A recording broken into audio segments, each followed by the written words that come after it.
Ce programme vous est offert par Illico Cash.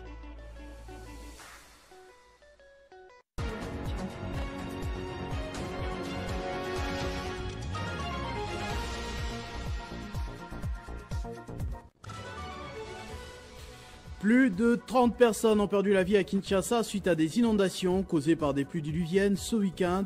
Au-delà d'une catastrophe naturelle, l'État dénonce le non-respect des règles urbanistiques et surtout des constructions anarchiques qui ont exposé la vie de la population et surtout des enfants.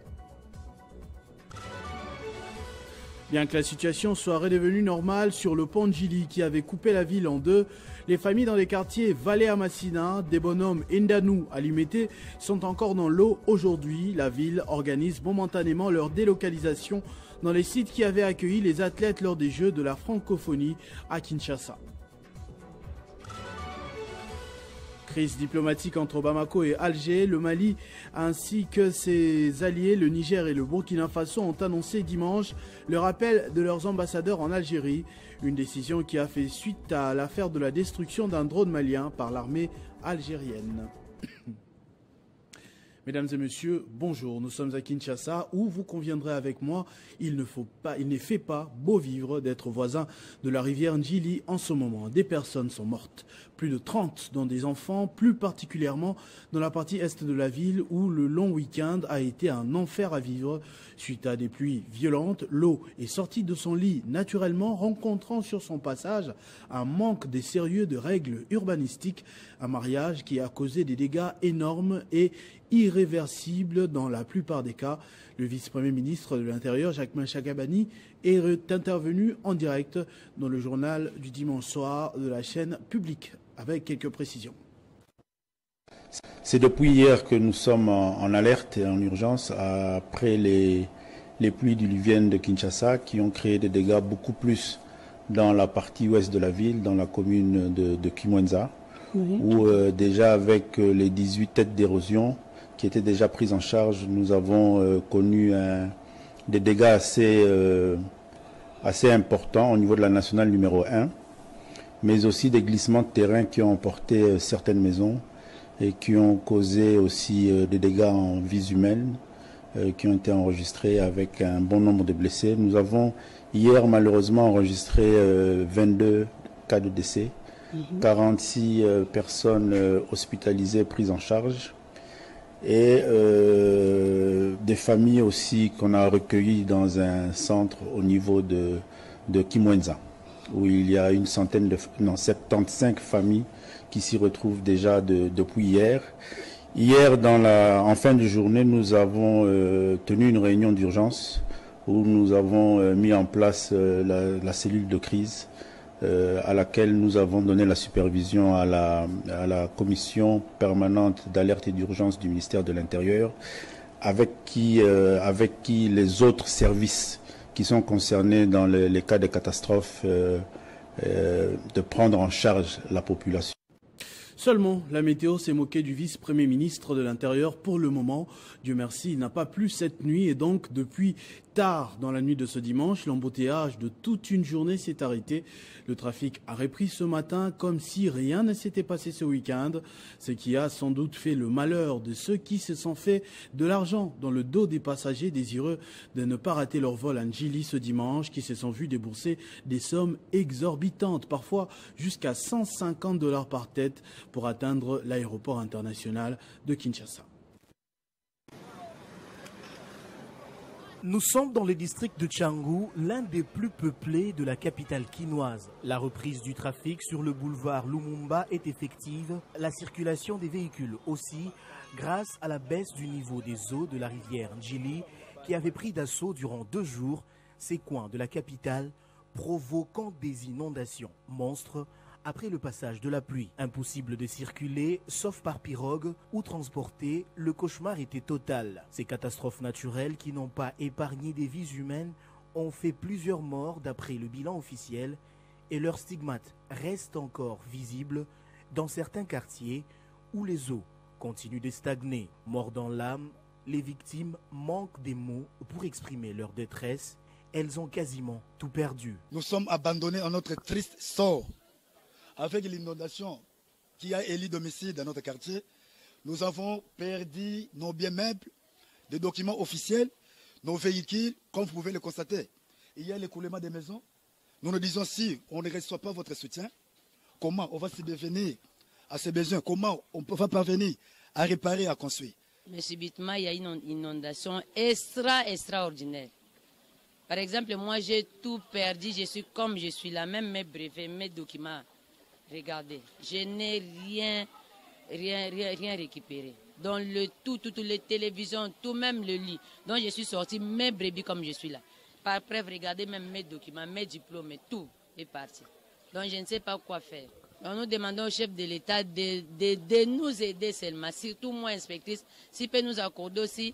Il dit au ministère de produire encore d'autres documents pour nous, le diplôme, tout, parce qu'on n'a rien à faire. Comme vous pouvez le constater avec moi, le niveau des eaux a considérablement baissé, éloignant ainsi la population du danger. Il s'agit justement de cette rivière appelée communément la rivière Djili, qui a connu samedi comme dimanche un débordement spectaculaire au point d'envahir le boulevard Lumumba qui mène vers l'aéroport international d'Ndjili. La circulation qui était totalement impossible hier a repris normalement, comme en témoignent ces images. Les différentes constructions anarchiques tout autour de la rivière n'ont pas du tout échappé au pire. On dénombre déjà plus de 30 morts à la suite de ces inondations. Le gouvernement de la République s'est donc engagé à prendre en charge toutes les familles victimes de ces catastrophes naturelles. Merci à Christian Kalonji pour ses précisions et témoignages. Mais Tchangou n'a pas été le seul endroit touché à Kinshasa par ces violentes pluies. La nationale numéro 1 a également été frappée au niveau de Kassangoulou. Une portion de la route est toujours fragilisée. Les travaux de sécurisation sont en cours pour éviter une coupure totale de la chaussée. Mais une reprise partielle du trafic a été forcée pour désenclaver temporairement la route stratégique entre la capitale et la province du Congo central, essentielle pour le transport des biens et des personnes. Une catastrophe qui a fait une vedette toutefois, c'est le gouverneur de la ville de Kinshasa, Daniel Bumba, qui a été aperçu de bout en bout, heure après heure, dans les quartiers sinistrés. Il a même risqué sa vie en empruntant un canot rapide avec un moteur défectueux, créant un scénario à la limite du ridicule pour les familles coincées dans les eaux. Ce lundi, visiblement sans repos, le chef de l'exécutif provincial est revenu à la charge en inspectant les sites prévus pour accueillir les familles qui ont tout perdu pendant ces inondations. Bon, d'abord, tout ça va informer les Kinois que tout ça est une situation de crise par rapport à catastrophe naturelle. Aux Alimbo, la Bongo et Betaki, à Kinshasa, a raté. Mais environ à Kinshasa, au sali que Maïwana et afflué à Kinshasa et provoqué bon honneur sur tout le monde aquí. Alors, l'autre s'est déployé qui, depuis hier d'ailleurs, dans mon courrier, pour évacuer les sinistres, pour accompagner la gestion de la crise. Certes, il est vrai, tu peux ici quand même des condoléances pour la famille éprouvée depuis hier, mais également, tu dois rassurer la population, l'opinion, que l'État a été aux côtés. Il y a la population de Kinshasa pour la bongo sunga bango, to sungi comme il se devait. Tu évacuer, l'ambulance est là, bord ezalaki wana, pirogue ezalaki, même bateau va se porter qui, au nom de la ville pour sauver bongo, vie humaine. Alors bilan, tu peux présenter bilan dans la micro koya, mais tu sais les sous un élan de solidarité parce que comme ça est bon qu'on continue. Moi je pense que ils allaient c'est bon tout aménager pour na sinistré. Tu sais élan de solidarité parce que na bitumba o tu as biso moroté. La partenaire va accompagner Bisso. La ministre des Affaires sociales, Action humanitaire et solidarité nationale, Nathalie Zizamounana, en dehors de la capitale. Dans un communiqué signé par son cabinet, elle a fait savoir sa consternation, je cite, suite aux dégâts causés par la pluie qui s'est abattue sur la ville de Kinshasa, la province du Congo central et d'autres villes du pays dans la nuit du vendredi 4 au samedi 5 avril 2025. Le gouvernement de la République, à travers le ministère des Affaires sociales, Action humanitaire et solidarité nationale, présente ainsi ses condoléances les plus attristées à toutes les familles qui ont perdu leurs proches et compatit avec les familles victimes de cette catastrophe naturelle. Comme je le disais, c'est à Lubumbashi que se trouvait la ministre des Affaires sociales dans le cadre de la célébration de la journée nationale dédiée au combat du prophète Simon Kimbangu et de la conscience africaine. Avant d'écourter son séjour pour regagner Kinshasa, Nathalie Aziza Mounana est allée sensibiliser les croyants kimbanguistes de Lubumbashi et Kipushi à s'approprier du combat de Simon Kimbangu pendant cette période que traverse la République démocratique du Congo. Le combat de Simon Kimbangu et la conscience africaine résonnent fort dans les cœurs de Nathalie Aziza Mounana, dans sa double casquette de ministre des Affaires sociales, l'Action humanitaire et solidarité nationale et visionnaire de la Fondation Calixte Mounana. Habillée en kimbanguiste, estampillé Mama Mouilou, en ce jour du 6 avril, célébré sur toute l'étendue du territoire national. Nathalie Aziza Mounana a été accueillie en liesse à l'église kimbanguiste par les femmes et veuves de la Fondation Calixte Mounana, toutes vêtues en mouchoir des têtes de couleur blanche, signe de paix, installées confortablement en train de suivre religieusement le déroulé du culte spécial 6 avril. Nathalie Aziza Mounana s'est imprégnée profondément du combat du prophète Simon Kimbangu. Au sortir de l'église, la visionnaire de la Fondation Calixte Mounana a exhorté les uns aux autres à prier pour les autorités et à s'approprier du combat de Simon Kimbangu. Votre soutien au président de la République pour ce qu'il a fait de cette journée, c'est le 5e président. Dieu dans sa souveraineté. Il savait que c'est le Félix Antoine Tshisekedi Tshilombo qui allait honorer la mémoire de Simon Kimbangu.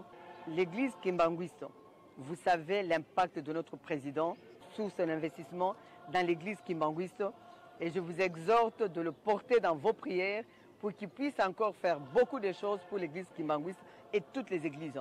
Censé reposer directement Kipushi, l'infatigable Nathalie Aziza Mounana est venue dans son fief naturel pour célébrer la journée du 6 avril avec les femmes veuves kimbanguistes qui ont porté le mouchoir rouge, cette fois-ci à la tête, pour dire non au sang innocent qui coule dans l'est de la République démocratique du Congo. Sur place, la ministre des Affaires sociales, Action humanitaire et solidarité nationale, Nathalie Aziza Mounana, et visionnaire de la Fondation Calixte Mounana, a exhorté sur la paix, la cohésion nationale pour faire face à l'ennemi, avant de finir par un défilé à son honneur. Tout à fait autre chose à présent. La communication est une arme non négligeable au sein des forces armées de la République démocratique du Congo. Cela fait 4 ans que le directeur général de l'Espace 50, Jean-Marie Kassamba, apporte son expertise en stratégie de la NTIC à l'école des guerres de Kinshasa. Dans les premières heures de ce lundi, le patron des journalistes de Kinshasa, doctorant au Collège des hautes études de stratégie et de défense, était encore à l'œuvre. L'utilisation des médias pour terminer les guerres, l'armée recourt désormais à l'expertise des experts en nouvelles technologies de l'information et de la communication. 4 ans déjà, Jean-Marie Kassamba portait la lourde charge de cette matière à l'école des guerres de Kinshasa. Oui, je suis revenu ici à l'école des guerres pour dispenser les cours de différents types de médias et surtout les réutilisations opérationnelles.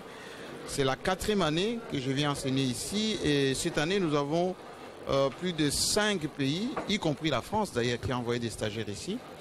Le niveau est très élevé et aujourd'hui l'armée a une mission très importante, c'est de former les militaires à l'utilisation des médias et à l'acceptation de ces côtés combinés des supports médiatiques.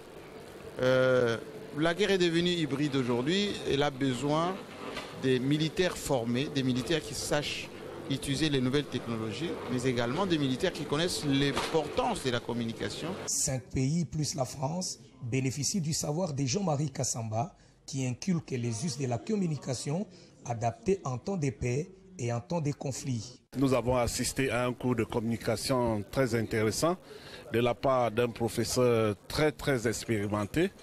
Nous bénéficions de ses exemples, de son professionnalisme et aussi nous découvrons beaucoup de manquements qui nous entourent, nous, militaires. Nous comprenons que nous devons faire beaucoup d'efforts en matière de communication et que la communication est la clé de tous. Les opérations menées par les armées africaines doivent monter plus haut en termes de communication stratégique. Les bénéficiaires ramène les savoir-faire de Jean-Marie Kassamba à l'échelle tant africaine que mondiale. Je suis le colonel d'aviation Makaele Diamous de l'armée de l'air tchadienne. Je trouve cette présentation très enrichissante, très édifiante, surtout pour nous les armées africaines qui prenons tout dans le cadre de secret militaire.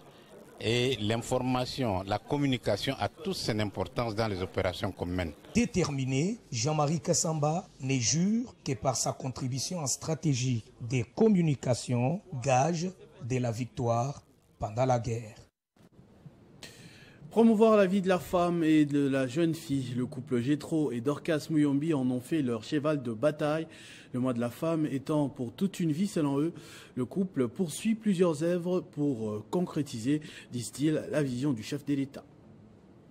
Le mois de mars n'a pas été du tout repos pour l'élu de Lubumbashi. L'honorable Gétro Muyombi Tshimbu s'est obligé, au cours des mois dédiés à la défense des droits de la femme, de visiter plusieurs couches de femmes dans le Haut-Katanga. Les gestes de cœur et les moyens d'accompagnement pour concrétiser les peuples d'abord, prônés par le président Félix Tshisekedi Tshilombo, ont caractérisé l'honorable Gétro Muyombi Tshimbu à Lubumbashi. Derrière un grand homme, il fallait s'attendre à une grande dame qui, d'une manière indépendante, était à la tête d'une bonne délégation qui porte les noms de son cher époux. Dorcas Muyombi a marqué le mois à l'ONG Sepromec où elle a lancé la formation en esthétique. Le défilé de mode qu'elle a vu exhiber est fruit des machines à coudre que l'épouse de l'honorable avait fait don pour élever la femme et la jeune fille formée en coupe-couture. Face aux plus de 100 pasteurs des différentes communautés du réseau grâce à Kipushi, toujours dans le Haut-Katanga, la prière pour la nation congolaise et l'exhortation pour la promotion des droits de la femme congolaise ainsi que la femme rurale ont marqué les soucis de Dorcas Muyombi pour les relèvements au mois dédié à la femme congolaise et d'autres parties du monde. Crise diplomatique entre Bamako et Alger. Le Mali, ainsi que ses alliés, le Niger et le Burkina Faso, ont annoncé dimanche le rappel de leurs ambassadeurs en Algérie. Une décision qui fait suite à l'affaire de la destruction d'un drone malien par l'armée algérienne. Des explications d'Héritien Tamboa. Communiqué du Collège des chefs d'État de la Confédération des États du Sahel, AES. Cette décision intervient dans un climat de profonde dégradation des relations diplomatiques entre l'Algérie et le Mali.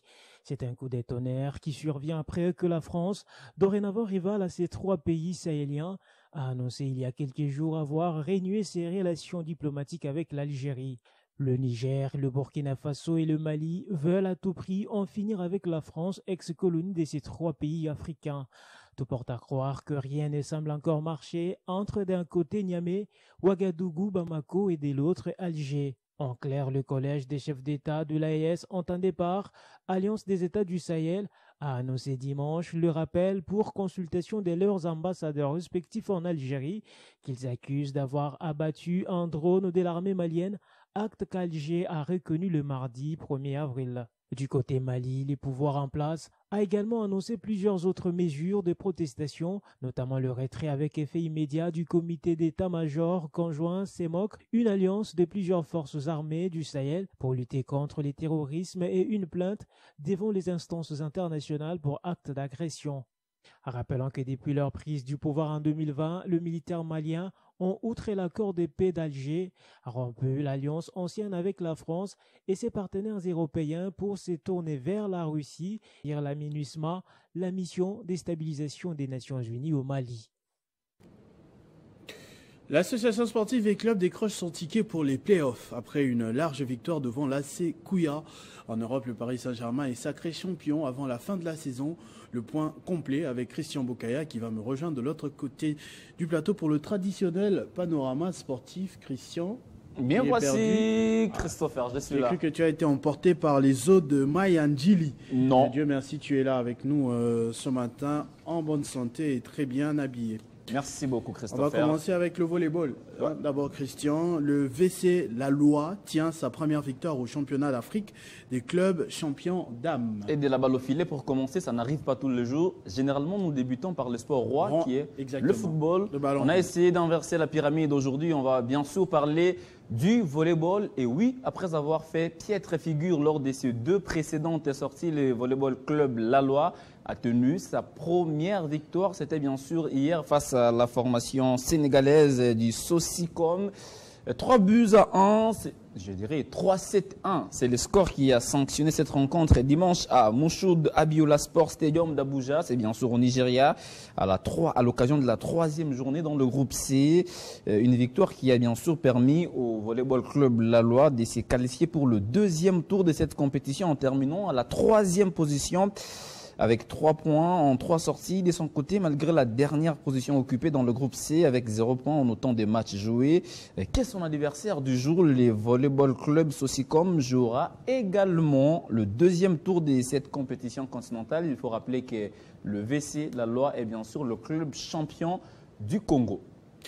Illico Cash Ligue 1, V-Club décroche son ticket pour le play-off. Le club vert et noir de Kinshasa a validé son ticket pour la phase de play-off par une manita. C'était bien sûr hier au stade de Marseille de la Pentecôte face à la formation de l'Athletic Kouyaspor. Dans un match à sens unique, les Dauphins noirs ont été portés par Denis Mozaka qui a signé au passage un doublé et 3 autres buts de Moukoudou Bella, Émile Kaloumé et Afan Djambaye. Cette victoire écrasante a permis bien évidemment avec club de grimper à la 4e position avec 29 points. Les Moscovites vont jouer leur dernier match de la phase classique bien sûr ce mercredi et ce sera face à l'Academy Club Rangers. On va écouter bien sûr la satisfaction du coach Bruno Ferry dans notre journal des 19h45, et bien avant ce match entre l'AC Kouya et l'association sportive V-Club au stade Tata Raphaël. Il y avait un autre match, bien sûr, entre la formation du Daring Club Motema Pembe et la formation des New Jack. Et c'est bien sûr DSMP qui a fait un grand pas vers la qualification au play-off Christopher après sa belle victoire de 2-0 et les 2 réalisations des Immaculés portaient bien sûr les signatures de Nzungu Mafuana et Diakanoa Marzouk. Les Daring Club Motema Pembe totalisent 24 points dans sa JBCR et occupe la 6e place devant le FC Céleste qui compte 22 points. Le Daring Club Motema Pembe tentera en tout cas d'arracher son ticket samedi face à Maniema Union. Le ticket pour la phase de play-off, une mission difficile mais pas impossible pour les Verts et Blancs, bien que plusieurs clubs de Kinshasa ne voyagent pas pour Kindu depuis un temps pour y être reçus par la formation de Maniema Union. Alors, les 2 places restantes pour cette phase de play-off vont se disputer entre le Daring Club Motema Pembe, Ange Vert et le FC Céleste. Et pour boucler complètement, j'y arrive, cette page consacrée au championnat national, il faudra parler aussi d'un autre match qui s'est bien sûr joué hier. Ce match a mis aux prises de 2 clubs déjà qualifiés pour la phase de play-off. Il s'agit bien sûr des Aigles du Congo et la formation des Rangers. Et c'est bien sûr les Samouraïs qui l'ont emporté petitement face aux académiciens des Rangers. Voilà ce qu'on pouvait dire bien évidemment par rapport au championnat national dans le groupe B. Votre voix qui berce, Monsieur Yves Massala, de l'autre côté du plateau. Cannes U17, à présent, le Burkina fait carton plein. Le Cameroun éliminé. Les Lionceaux indomptables du Cameroun ne seront pas en quart de finale et ne disputeront pas la prochaine Coupe du Monde U17. Le Cameroun a été défait hier par l'Égypte, 2-1. Une défaite logique pour le Cameroun, réduit à 10 contre 11 face aux pharaons d'Égypte. Ils ont perdu cette rencontre et devraient peut-être multiplier des efforts pour essayer de se relancer très prochainement. Pourtant, ce sont les Lionceaux indomptables du Cameroun qui allumaient bien sûr la mèche dans cette rencontre avant que les pharaons reviennent et puissent alourdir la marque. Et bien avant cette rencontre, il y avait un autre, vous l'avez dit, déjà qualifié pour le quart de finale. Les étalons du Burkina Faso n'ont pas baissé de garde devant l'Afrique du Sud en s'imposant sur le score de 2-0. C'était bien sûr au stade Larbé Zaolivde de Casablanca avec 3 points, avec 3 victoires, j'allais dire, en autant des sorties. Le Burkina Faso affrontera bien sûr la Zambie en quart de finale. Par contre, le Cameroun, qui ne sera pas de la partie, pourtant qui tenait vraiment à jouer cette compétition, voilà, devra plier bagage. Et voici bien sûr le programme de la dernière journée, la 3e journée bien sûr, à 17h, ou soit 16h GMT, Mali, Côte d'Ivoire, Angola, RCA, Sénégal, Somalie, et puis la Gambie qui affrontera bien sûr la Tunisie. Christopher. Ce journal est terminé, je vous en rappelle tout de suite les principaux titres. Plus de 30 personnes ont perdu la vie à Kinshasa suite à des inondations causées par des pluies diluviennes ce week-end. Au-delà d'une catastrophe naturelle, l'État dénonce le non-respect des règles urbanistiques et surtout des constructions anarchiques qui ont exposé la population, dont des enfants.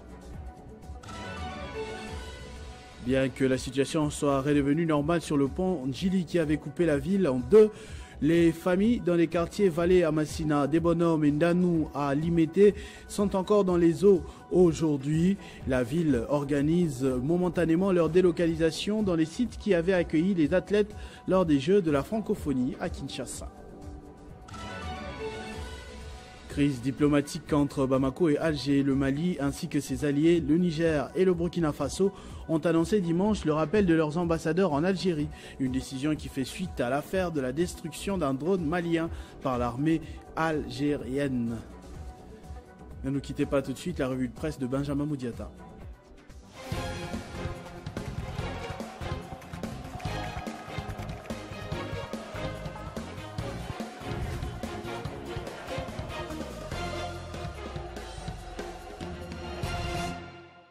Benjamin qui me rejoint de l'autre côté du plateau, bonjour et bienvenue. Bonjour Christopher Odjokume, bonjour à tous. À la une de votre revue de presse, naturellement inondation à Kinshasa, un bilan lourd mais encore provisoire. Eh bien provisoire bien sûr, mais lourd. On ne peut que commencer par là, Christopher. Ce sujet combien dramatique, bien que plusieurs zones de Kinshasa, la situation est revenue à la normale, mais ces drames a endeuillé de nombreuses familles dont la ville-province de Kinshasa est causée d'importants dégâts. Ouvrons avec le tableau de Congo Nouveau qui titre à la une « Inondation à Kinshasa, l'État a failli ». Dans ses colonnes intérieures, ce journal souligne qu'après les pluies qui se sont abattues sur Kinshasa ce week-end, la situation demeure encore chaotique. Les seuls canaux rapides déployés par le gouvernement pour secourir les habitants de Kinshasa, bloqués à Desbonhommes, s'est révélé d'être une grande déception, Christopher. Inondation après la pluie, Kinshasa compte ses morts. C'est les titres à la une du journal Chronique Écho. Selon le ministère de l'Intérieur, 23 décès ont été enregistrés et plusieurs personnes hospitalisées. Plusieurs maisons ont été également détruites dans différentes communes. Et comme si les malheurs ne venaient jamais seuls, Christopher, ceux qui n'ont pas été directement frappés par les inondations subissent maintenant des pénuries d'eau et d'électricité. Le média Wise.cd titre Kinshasa, pénurie d'eau dans certains quartiers de la ville de Kinshasa, la population déjà essoufflée, Christopher. Ce média souligne que cela fait pratiquement 3 jours que l'eau ne coule plus au robinet dans plusieurs quartiers de la capitale congolaise, conséquence du débordement des eaux, principalement de la rivière de Njili. Il y a aussi à noter, Christopher, qu'un nombre important de familles se retrouvant sans abri ont été prises en charge par le gouvernement après le drame. Mais une seule question reste persistante, Christopher. Jusque quand la pluie cessera-t-elle d'être une malédiction pour les Kinois ? Et jusqu'à quand la pluie cessera-t-elle d'être une malédiction pour le quinoa? C'est justement le titre de votre deuxième sujet. Eh bien, encore les tabloïds de Paris ce lundi, Christopher, la réponse est bien simple. Il faut appliquer le schéma d'orientation stratégique d'agglomération quinoise, SOSAC, et promulguer la loi sur l'aménagement du territoire. Les Colibri Presse met cela en avant avec son titre Kinshasa sous l'eau. Il est temps d'appliquer le SOSAC et de promulguer la loi sur l'aménagement du territoire. Dans les colonnes intérieures de cet article, il est à souligner que les récentes pluies diluviennes ont encore une fois endeuillé la capitale. Inondations, maisons effondrées, routes coupées, Kinshasa vit au rythme de catastrophes évitables. Et pourtant, Christopher, les solutions existent déjà. Le SOSAC a été conçu pour anticiper ces drames et structurer la ville depuis 2013. Mise en place sous la direction de la ville de Kinshasa avec l'accompagnement du ministère de l'aménagement du territoire qui est chapeauté par Maître Guy Luando Mboyo, il propose une vision durable du développement urbain. Mais ce plan bloqué, Christopher, sans volonté politique, sans coordination, sans financement. Résultat, Les quartiers poussent sans contrôle, les ravins s'élargissent et les drames se répètent. Ces médias chutent Christopher en insistant sur le fait que la promulgation de la loi sur l'aménagement du territoire proposée depuis 2021 par le ministre d'État Maître Guy Luando Mboyo devient indispensable. Cette loi permettrait de mieux organiser l'espace national, d'encadrer l'urbanisation et de protéger les zones à risque, suivant la vision du chef de l'État. Pour ceux qui ne le savent pas, sur l'image juste avant, c'était le bâtiment au rond-point Forescom, qui est le premier immeuble construit à Kinshasa. Justement. Ce bâtiment. Voilà. On va terminer avec ce drone abattu au Mali. Le drone malien abattu par l'armée algérienne, l'AES, qui a retiré son ambassadeur d'Algérie. Eh bien, Christopher, justement, l'Alliance des États du Sahel, AES, qui regroupe le Mali, le Burkina Faso et le Niger, a annoncé le rappel de ses ambassadeurs en Algérie suite à l'abattage d'un drone malien. Africa News, qui place le sujet à la une, souligne que cet incident survenu il y a une semaine a été qualifié d'irresponsable et de violation du droit international par l'AES. Le média français RFI.fr, qui revient aussi sur le sujet en titrant « Les États membres de l'AES appellent leurs ambassadeurs en Algérie ». Sous un angle critique, ce média souligne que, selon les dirigeants des pays membres de l'AES, il s'agit d'une énième provocation du régime algérien. Christopher, la Nouvelle Tribune, propose une analyse plus approfondie. Ce média évoque la détérioration progressive des relations entre Mali et Algérie ces dernières années, particulièrement depuis les changements politiques survenus à Bamako en 2020. Cet incident avec le drone vient intensifier les tensions entre les deux pays. Désormais, la controverse dépasse le cadre bilatéral, Christopher, en impliquant les partenaires du Mali au sein de l'Alliance des États du Sahel. Voilà tout pour le tour d'horizon de ce lundi. Merci beaucoup, Benjamin Moudiata, pour ces informations. C'est moi qui vous remercie. À tous et à toutes également, merci de votre attention soutenue. Restez fidèles au programme de notre chaîne Télé 50. Vivez heureux, vivez 100 ans.